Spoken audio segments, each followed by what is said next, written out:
नमस्कार दोस्तों, आज की साखी है कि आखिर क्यों सत्संगियों को भजन सिमरन में अंदर कुछ दिखाई नहीं देता।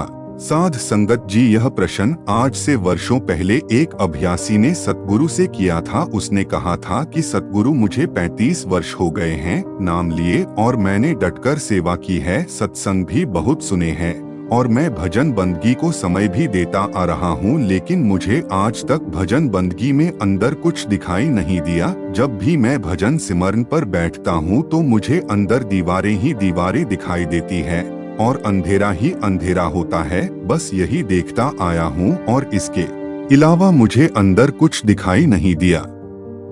कभी कभी तो मेरा मन करता है कि यह मेरे बस की बात नहीं है, मुझे यह सब छोड़ देना चाहिए, लेकिन फिर अंदर से आवाज आती है कि नहीं, मेरे गुरु का हुक्म है कि चाहे मन लगे या ना लगे, लेकिन भजन बंदगी को समय जरूर देना है। तो इसीलिए केवल आपके हुक्म को निभाने के लिए मैं आज तक करता आ रहा हूँ, लेकिन मुझे अंदर कुछ दिखाई नहीं दिया। तो उस समय सतगुरु ने एक साखी की मदद से बहुत ही अच्छे तरीके से उस अभ्यासी को समझाया था, क्योंकि साध संगत जी, जितनी आसानी से एक साखी के माध्यम से और एक कहानी की मदद से समझाया जा सकता है, उतना किसी और तरीके से नहीं समझाया जा सकता।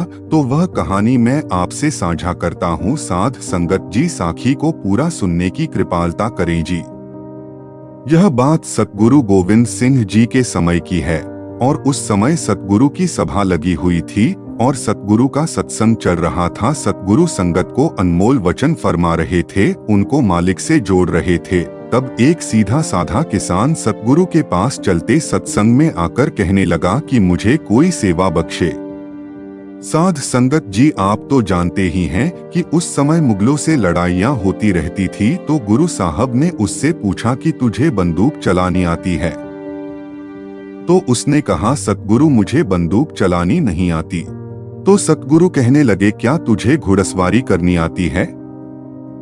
तो उसने कहा, नहीं सतगुरु, मुझे घुड़सवारी भी नहीं आती। तो गुरु साहब ने उससे कहा कि फिर तू क्या करेगा? तो वह कहने लगा, मैं घोड़ों की सेवा कर लिया करूंगा। तो सतगुरु ने उसे घोड़ों की सेवा पर लगा दिया और वह बड़े ही प्रेम और प्यार से सेवा करता रहा।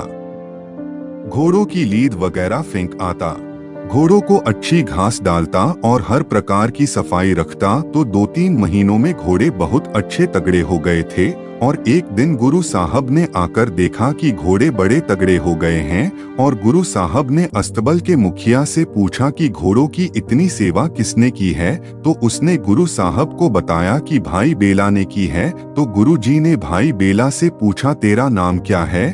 और उसने बताया कि सतगुरु, मेरा नाम बेला है। तो गुरु जी कहने लगे, बेला कुछ पढ़ा लिखा भी है? तो उसने उत्तर दिया कि सतगुरु, मैं कुछ पढ़ा लिखा नहीं हूँ। तब गुरु साहब ने कहा, अच्छा, आज से तुझे हम पढ़ाएंगे और तुम हमारे पास पढ़ा करना और साथ साथ सेवा भी किया करना। तो गुरु साहब उसे रोज एक पंक्ति बता देते थे और वह याद करता रहता था। और एक दिन गुरु साहिब मुगलों के साथ लड़ाई के लिए जा रहे थे। भाई बेला दौड़कर आया और बोला कि मुझे आज के लिए एक तुक दे जाएं।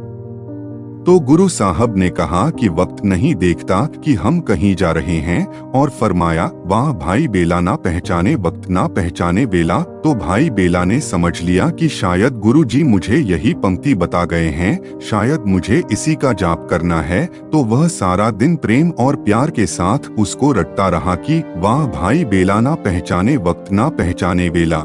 तो वहाँ के सब सेवादार देखकर मन ही मन में हंसने लगे कि यह बेवकूफ क्या बोलता फिरता है।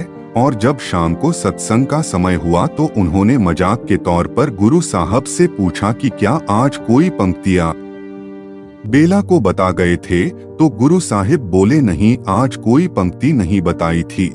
तो उन्होंने बताया कि वह तो सारा दिन यही तुक रटता रहा है कि वाह भाई बेला, ना पहचाने वक्त ना पहचाने बेला। तो गुरु साहब ने हंसकर कहा, जिसने वक्त नहीं पहचाना वह समझ गया, वह पार हो गया। ज्यों ही गुरु साहब ने यह वचन फरमाए तब बेला की सूरत ऊपरी मंडलों में चढ़ गई। अब सारा दिन प्रेम से वही जपता रहता था। अगर सूरत अंदर जाती तो नाम के रंग में रंगा रहता, अगर बाहर आती तो गुरु के ख्याल और नाम के प्यार में डूबा रहता।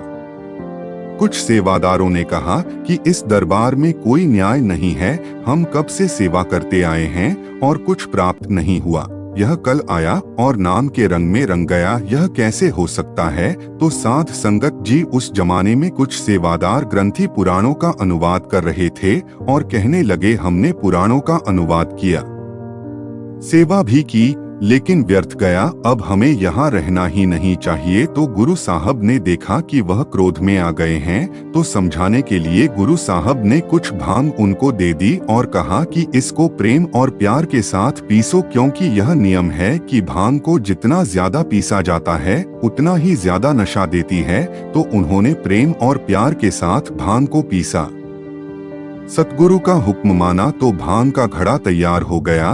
तो गुरु साहब ने हुक्म दिया कि भांग की कुल्ली कर करके छोड़ते जाओ, कुल्ली कर करके बाहर फेंकते जाओ। तो जब सारा घड़ा खत्म हो गया तो गुरु साहब ने उनसे पूछा कि क्या नशा आया। तो उन्होंने जवाब दिया कि कुछ नशा नहीं आया, अगर भांग पीते हमारे अंदर जाती तब नशा आना था। तो गुरु साहब ने कहा, बेला वाले सवाल का जवाब भी यही है कि उसे अंदर नाम का रंग चढ़ गया है, क्योंकि उसने उसे पी लिया है। साध संगत जी, मतलब तो यह है कि जब तक अंदर प्यार ना हो, मालिक से मिलने की अंदर सच्ची तड़प ना हो, तब तक मुक्ति नहीं मिलती और ना ही अंदर पर्दा खुलता है और ना ही शांति आती है।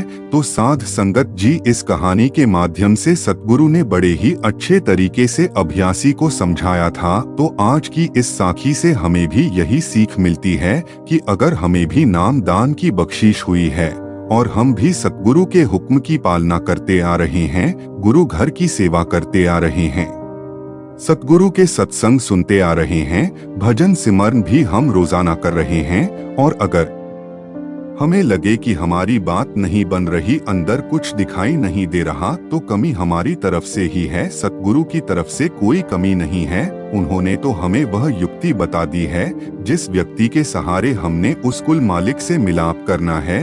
अब हम उनकी बताई हुई युक्ति का कैसे पालन करते हैं, कैसे उनके हुक्म की पालना करते हैं, वह हम पर निर्भर है। अगर हमारे अंदर मालिक से मिलने की सच्ची तड़प है, सच्चा प्यार है, तो पर्दा खुल ही जाता है, कोई ज्यादा दिक्कत नहीं होती। लेकिन अगर हम बस ऊपरी तरफ से सब कुछ करते आ रहे हैं, एक कार्रवाई डाल रहे हैं, तब हमारी बात नहीं बन सकती, क्योंकि जब तक हमारे अंदर उस मालिक से मिलने की तड़प नहीं होगी, अंदर सच्चा प्यार नहीं होगा, तब तक बात नहीं बनेगी। और जब तक हमारा मन नहीं मानता, हमारा मन अंदर जाने के लिए तैयार नहीं होता, तब तक हम अंदर नहीं जा सकते, अंदर पर्दा नहीं खुल सकता।